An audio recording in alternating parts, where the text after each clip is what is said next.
Thanks, Amy. Okay, so I'm going to talk to you guys today about actually managing the patient on ECMO and what you as a retrieval team can do to help the ECMO specialist. I'm going to break it into two parts. The first part's going to be VV, and then perhaps after lunch we'll focus on peripheral VA. Really like it to be as interactive as possible, so just stop me if you don't understand anything, ask questions and yell out answers, okay? So, ECMO. It's a lot simpler than it looks, as Sean said. We've already had a talk on the basics of ECMO, so I'm not going to go through it a lot, but I think it's important that we understand the principles of the circuit to be able to troubleshoot. So you can see you have a drainage line, an access line, that's sitting in or near the vena cava, and that's draining venous blood into the pump. Now this is otherwise known as your negative pressure part of the circuit. Your centrifugal pump is sucking blood into that pump. So if you leave your taps off, you could potentially cause an air embolism and stop the pump. So you really need to be aware of that. That's probably the most dangerous part of that side of the circuit. Blood then drains in, goes into the pump, is pushed through into the oxygenator where it's oxygenated, and then is returned via another cannula up into the right atrium. So oxygenated blood is returned to the right atrium. The danger side on this area is if you have a disconnection, you can get massive hemorrhage. Okay. Any questions on that? So troubleshooting the circuit is most likely going to occur on one of these three levels. So I think the best way to illustrate how to manage a patient on VV ECMO is probably to go through a case study. So this is a 35-year-old female who presented with a one-day history of shortness of breath. She had a past history of alcohol and drug abuse. She was treated like a community-acquired pneumonia and trialled on NIV. She failed the NIV and was intubated. On induction, she aspirated. So she was trialled with prone ventilation. Her gas exchanges, as you can see, she had a PaO2 on 100% of 50, a PCO2 of 75 and a lactate of 17. So she was profoundly shocked. So who knows, what are some of the indications for ECMO? Anyone yell them out to me? That's a good start. Generally, we say that when a patient has maxed out on conventional therapies like prone ventilation, nitric oxide, you've maximally diuresed them as much as possible, you should start considering them for an ECMO referral. Other indications include bridging them to transplant if they're a potential transplant patient, or in our case, whether or not the patient's actually going to survive on our transport ventilator. Are we going to be able to move them? So there's some things to think about. Another way of assessing whether or not someone's a suitable candidate for ECMO is the Murray score. And how many of you have heard of the Murray score? So this is a score that suggests whether or not someone's a suitable candidate. You've got 4 criteria. You've got the PF ratio, which is where you place a patient on 100% oxygen for 20 minutes and measure their PaO2. They get a score. You look at the number of quadrants, infiltrates on chest x-ray, look at their level of PEEP and their compliance. You add the score up, divide by 4, and generally a patient that has a Murray score over 3 would be good to refer for ECMO. So this patient's Murray score was 3.5. So the retrieval team and the ECMO team were activated for this patient. When they arrived, they found a patient that was intubated and ventilated with the ventilator settings that you can see there. She had bilateral whiteout on the chest x-ray. She was profoundly hemodynamically unstable on double-strength noradrenaline at 30 mils an hour, vasopressin at 7. She was mottled, shut down. Her ECG demonstrated widespread ischemic changes, but her LV function was normal on the TTE. So the next decision we have to make is, do we transport this patient on ECMO or do we wait and do it at the destination hospital? So who would transport this patient on our oxylog, and who would actually activate the ECMO team and get them to cannulate there? Anyone? Her blood gases would have to improve markedly on our ventilator. Yeah. Which is unlikely. Yeah. And a hemodynamic instability, she's going to be hard, isn't she?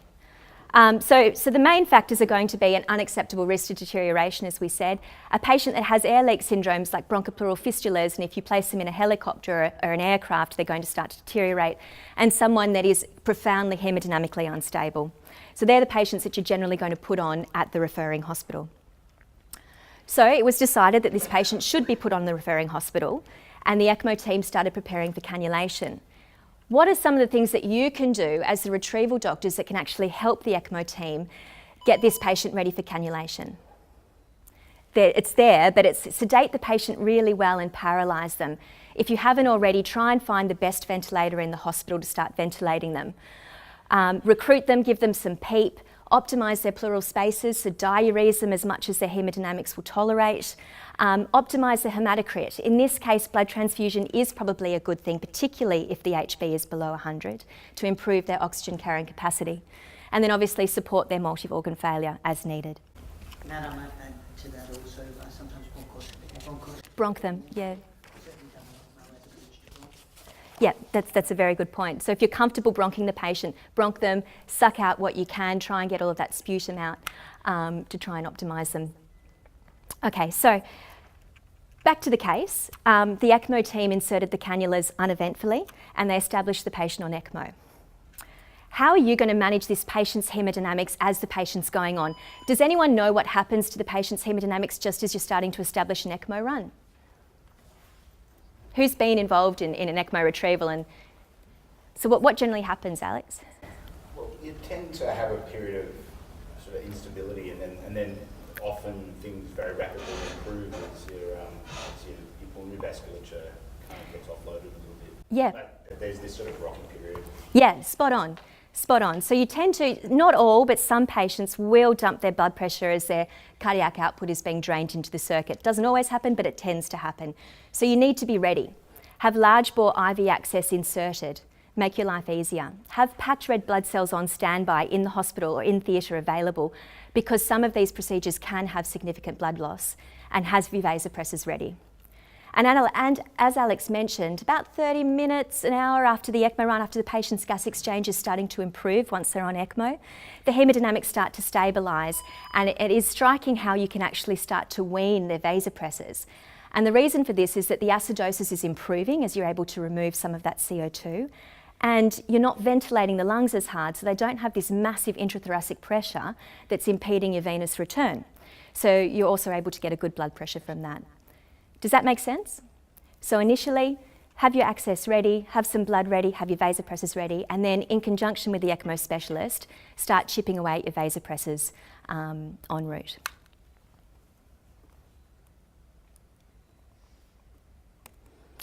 So the patient was established on VV ECMO at a run of 3 to 4 litres per minute, and the post-ECMO ABG demonstrated a pH of 6.9, a PCO2 of 52, and a lactate of 10. So now that the patient's actually on ECMO, what are going to be the main determinants of oxygenating this patient, improving the PO2 and removing the CO2? Does anyone know how you now start controlling this?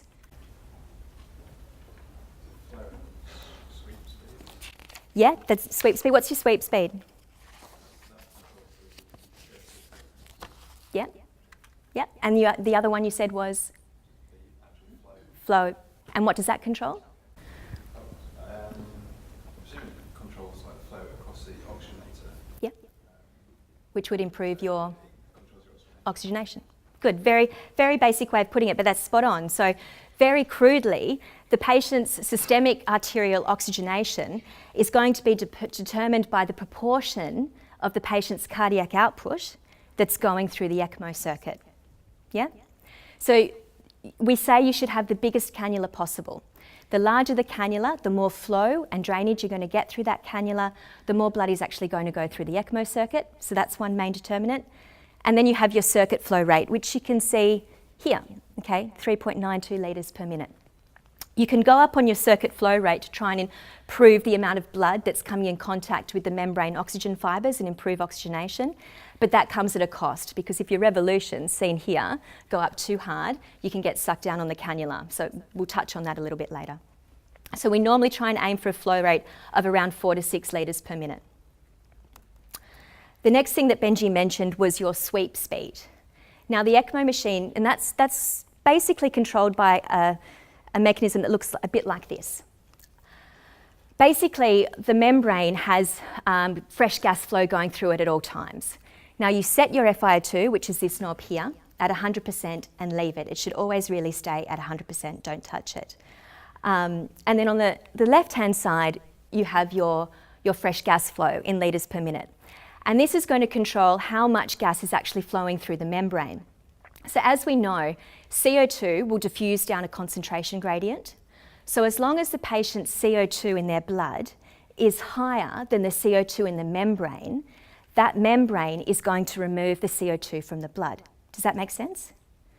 So if the patient's CO2 is really high and you increase the fresh gas flow or the sweep speed to say 10, you're going to increase the concentration gradient that the CO2 has to move down and remove it faster. You're also going to increase the amount of oxygen that's being delivered per minute to the membrane. So sweep speeds will also control your oxygen level, your oxygenation, and your CO2 removal. Does that make sense? Yeah? Paul and Sean can correct me if I'm wrong, but generally when you're first establishing a patient on ECMO, you start at sweep speeds around 2 to 4 litres per minute. You start slowly and then you titrate up. And the reason for that is that you don't want to get massive vasoreactive changes in the brain from changes in CO2. So that's usually what will happen. It's a bit complicated. Are there any questions on that? So really all you're doing is you're controlling your FiO2 and you're controlling your fresh gas flow and you're controlling how fast the blood goes around the body. Yeah? Okay. All right, so back to the case. After initial stabilisation on ECMO, the patient starts to become hypotensive, and you see that the lines started to do this.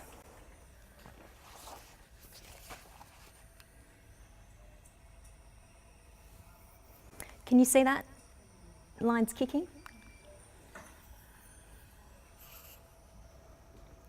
So here you have your RPM, and here you have your flow. Can you see that the RPM is set, but the flow's dropping and unstable? Does anyone know what's going on? Recirculating volume, stuttering of the high venous excess pressures, probably that's causing the stuttering of the circuit? Sort of. Is it sucking down? It's sucking down, yeah. So otherwise known as access insufficiency. And as Wilco said, it's basically the vena cava, or the vein that the cannula is sitting in, is collapsing around the actual cannula. What are the causes of this? Basically anything that impedes your venous return. So things like hypovolemia, bleeding, excessive RPM speed, which we touched on. The patient coughing, waking up, straining, which causes a rise in your intrathoracic pressures and will decrease your venous return. If you've just given a sedation bolus and you get acute vasodilation, that can cause it, and then increased abdominal pressures. And what you're going to see, as I said, is the kicking of the line and the unstable circuit flows. Yeah? How do we treat it? Drop the revs down if you can, give some volume, and then think about things like tamponade, which might be obstructing flow. Do a quick TTE. Yeah? Is everyone happy with that? So the patient was given some volume and the circuit flows started to stabilise, and they packaged the patient for transfer. So now that we're getting ready for transfer, how are we going to ventilate this patient? Can we just clamp the tube, turn the ventilator off now that they're on ECMO and keep going? Would you do that? Does anyone know the principles of ventilating a patient on ECMO? It's basically lung protective ventilation. The whole idea of veno-venous ECMO is to rest the lungs and to try and institute ultra-protective lung ventilation. So the principles of lung protective ventilation include minimising alveolar strain. So decreasing your tidal volumes to as low as 4 mils per kilo, even lower. Some people, when you go on to ECMO, drop their tidal volumes completely. You may even just get 20 mils of tidal volume. That can be a normal phenomena. It will come up eventually. Don't worry about it, but still keep air going through the lungs if you can. You also want to add a decent level of PEEP, because the damage that's done in ARDS is not only due to the alveolar strain, but it's also due to the continual opening and closing of the alveoli. So if they completely collapse down, they have to open again from a large opening pressure, which causes damage. So try and find the optimal level of PEEP for a smaller tidal volume if you can. And then FiO2, what are you going to do with your FiO2 on the ventilator? 100%? The patient's hypoxic. No? Andy? Well, again, it potentially can cause harm, so you probably set it to like 0.5 or lower, to 35%, because you're oxygenating with the ECMO now. Yeah, good. So basically, someone that's got really bad lungs, increasing the FiO2 really isn't going to make much of a difference. But what's going to happen is you're going to get oxygen toxicity from a large FiO2 and you're going to get reabsorption atelectasis, furthering damage. So try and set your FiO2 around 0.6, maybe a little bit higher if you absolutely need to. Does anyone have any questions on, it's very short and this could be a whole hour lecture on ventilating an ECMO patient, but does anyone have any questions on how we should do it when we're transporting a patient? No? So you keep above room air, so you said 0.6. Yeah, you definitely keep above room. You can keep weaning down if you can, but yeah, based on the gases. On our transport ventilator, in terms of selecting peak for the patient in front of you, what's the best way to? It's hard because what you'd want to see is the peak pressures and the tidal volumes and trying to find that sweet spot where the peak pressures are low, but on our transport ventilator we can't really see that, so it'd be a bit of guesswork, I think. Yeah. Okay, so patient was packaged for transfer and was given a rocuronium bolus. They were ventilated with lung protective strategies, so tidal volumes of 320, a rest rate of 10, a PEEP of 14 and FiO2 of 0.6. Now we need to sedate them. Is sedating a patient on ECMO just the same as sedating a patient that's intubated that we're transporting in a fixed wing? Same principles? Does anyone know? So the sedation agents and the narcotics tend to be dialyzed through the circuit, chewed up by the pump, particularly drugs like fentanyl. So it's a good idea to try and use some longer acting agents like morphine, increase your sedation dose as the hemodynamics tolerate, and have plenty of redundancy in your kit for the transfer because they will chew it up. Yeah? Okay. So during the transfer, the noradrenaline was weaned from 15 to 12 and she was largely stable throughout the flight. However, she had copious amounts of coffee ground vomitus coming up through the HME filter, which required changing multiple times. En route from NASCOT, the ECMO specialist noticed that the SATs on the ECMO machine increased from 80 to 96% and the patient was becoming increasingly hypoxic. Does anyone know what's going on? So pre the ECMO machine, the SATs are really high, but they're really low in the patient. Let's not get into the patient research. Good, yes.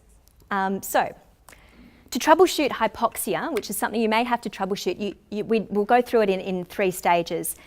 Probably the biggest cause of hypoxia for someone on ECMO is going to be shunt.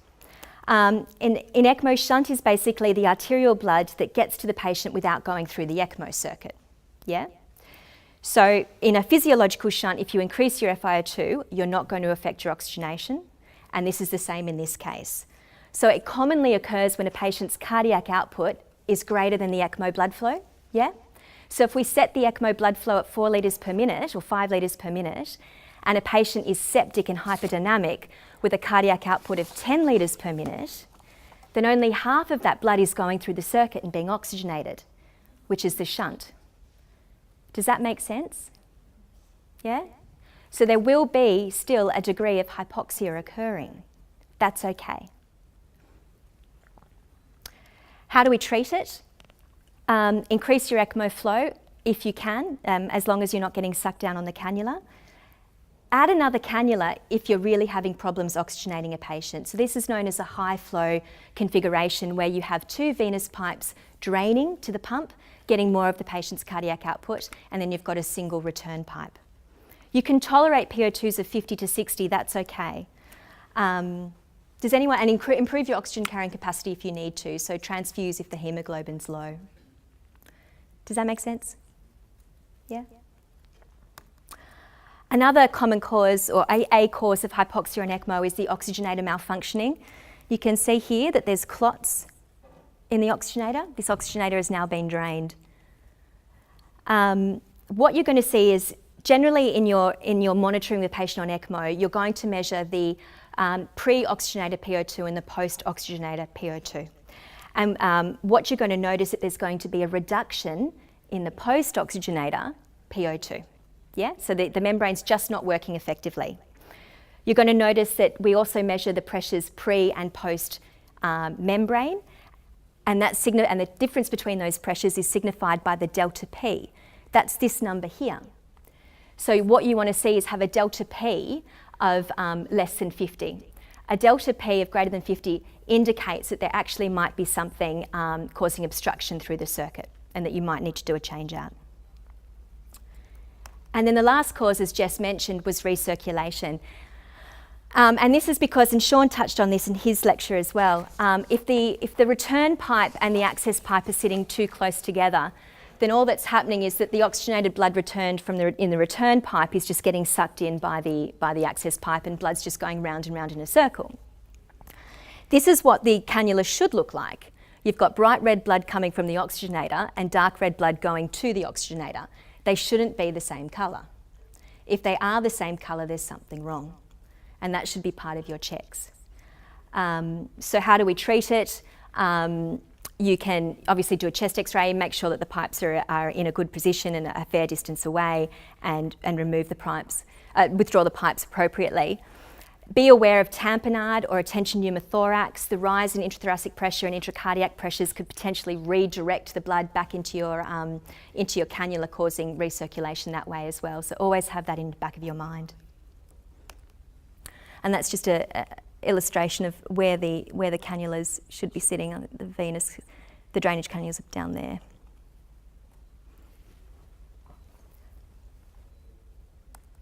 So they checked the pipes, and the pipes had migrated when they arrived at the destination hospital.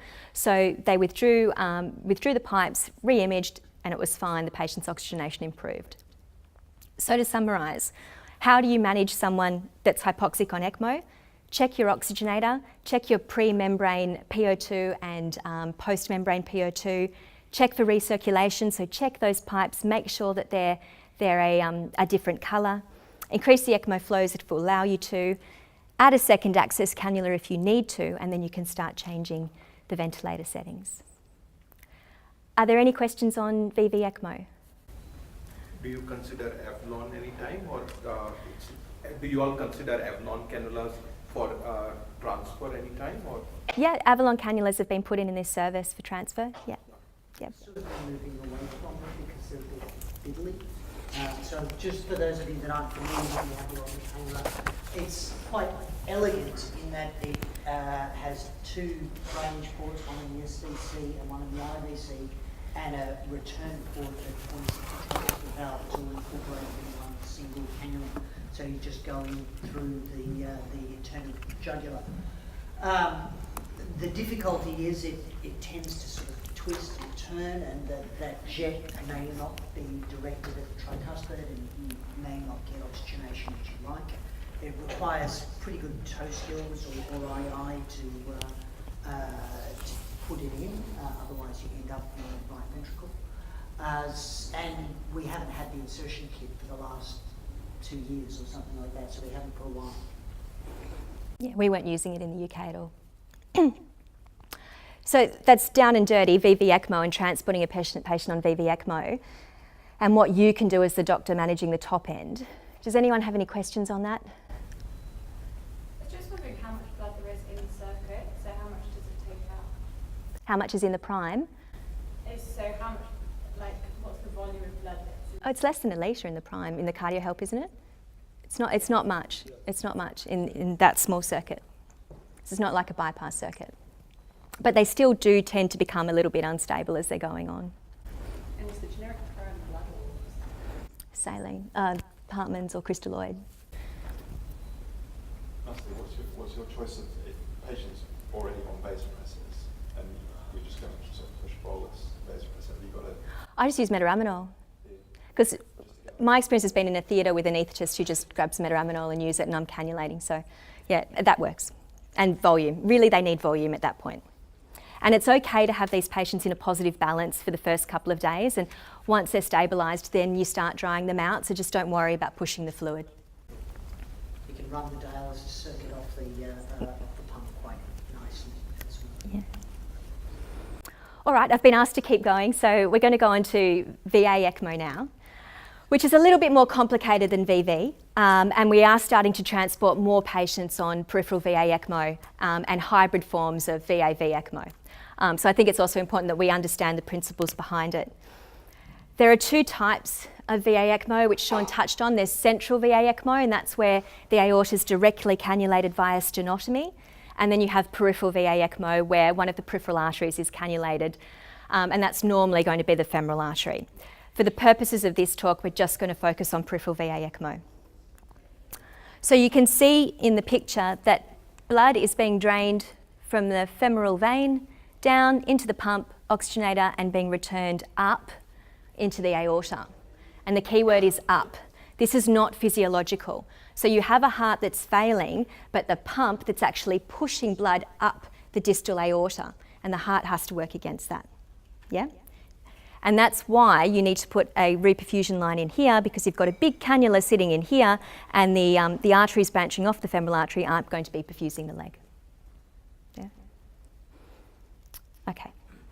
So the flow of the ECMO circuit is basically determined by three factors: the afterload of the patient, the preload of the patient, and the revolutions that you set. Any questions on that?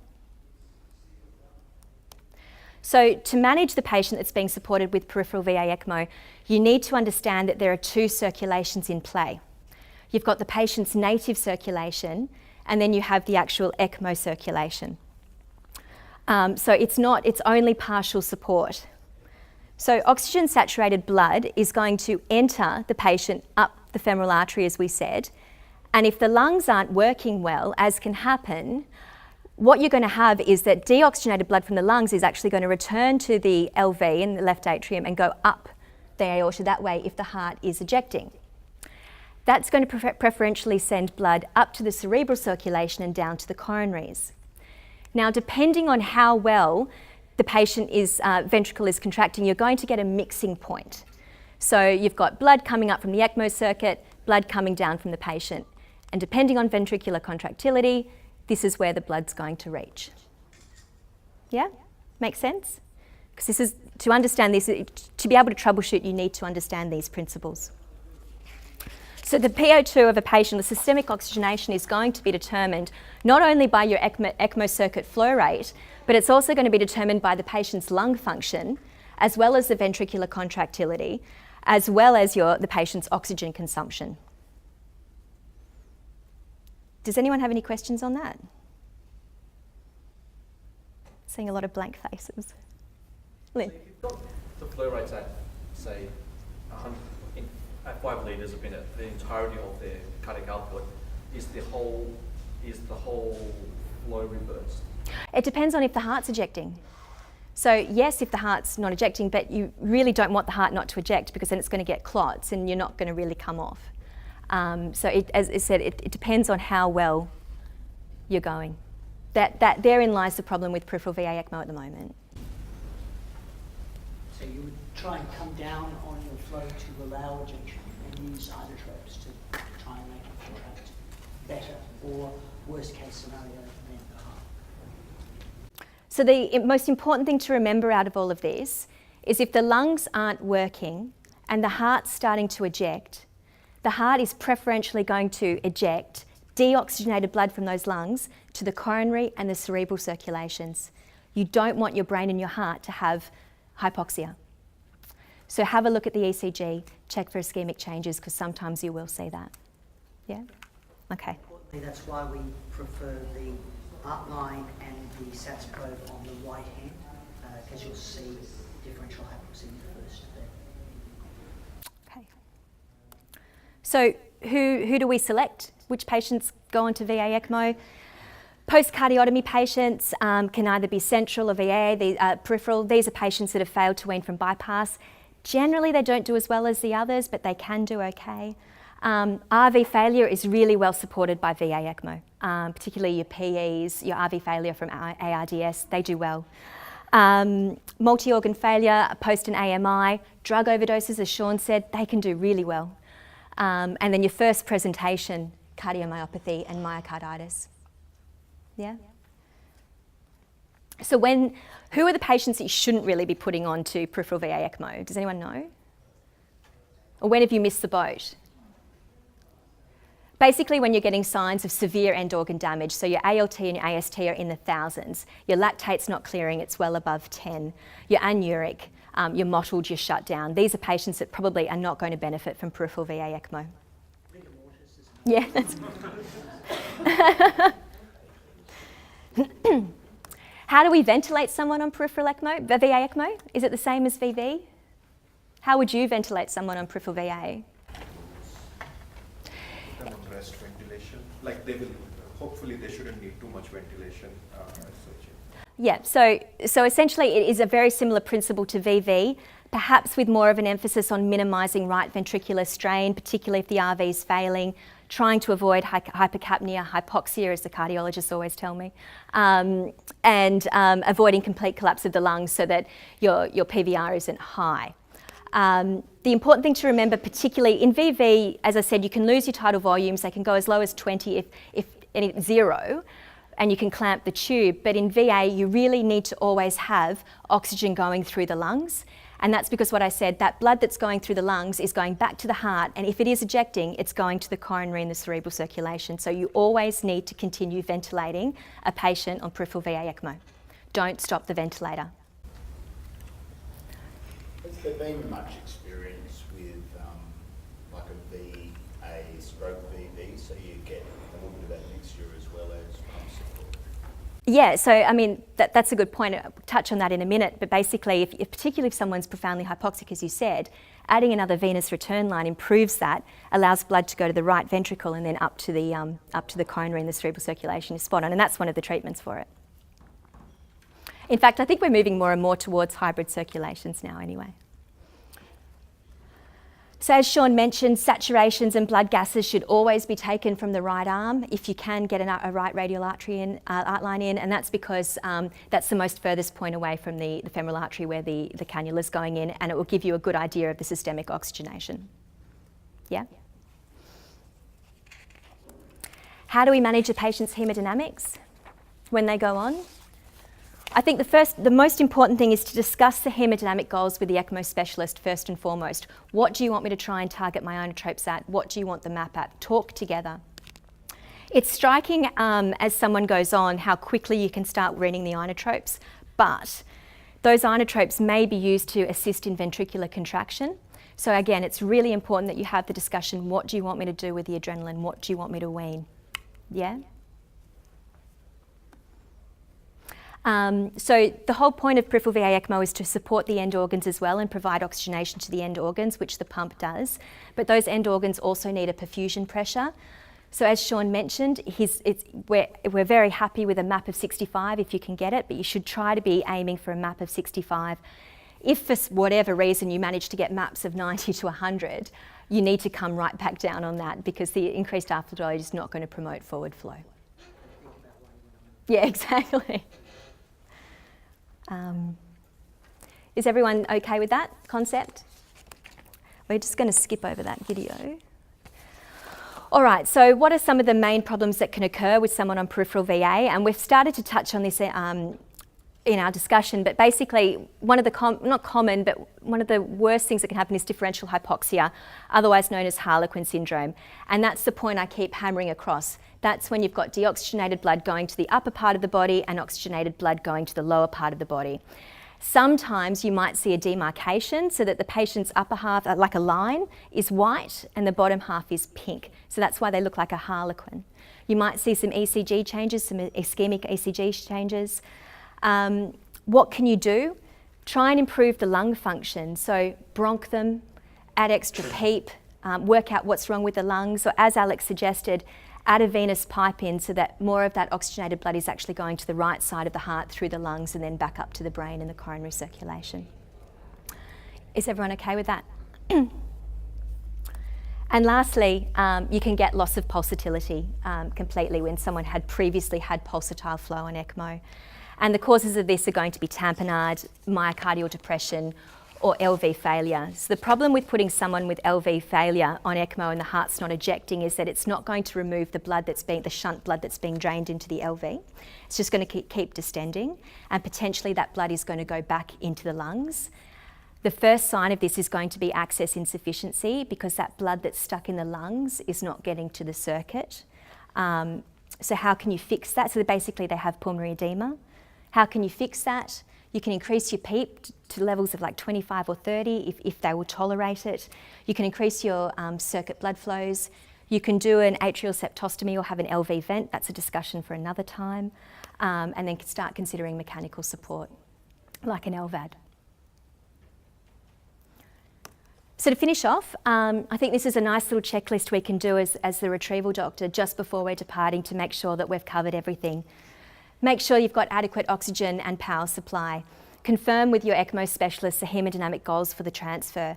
Make sure all your taps have stopcocks on because, as I said before, you can get that air embolus coming in and potentially stop the pump. Make sure your access line and your return line are a different colour. One's bright red, one's dark red. You too can look at this. Have a quick look at your circuit flows and just make sure they're stable and ask, do they need a fluid bolus before we leave? Make sure all your lines are away and secured from any snag hazards, and the new transport mechanisms we have are really great at trying to minimise that. And then make sure the patient is really well sedated and paralysed for transfer with a lot of redundancy. Okay, that's a lot to pack in 20 minutes, half an hour. Does anyone have any questions on that? Please. Statement, don't worry.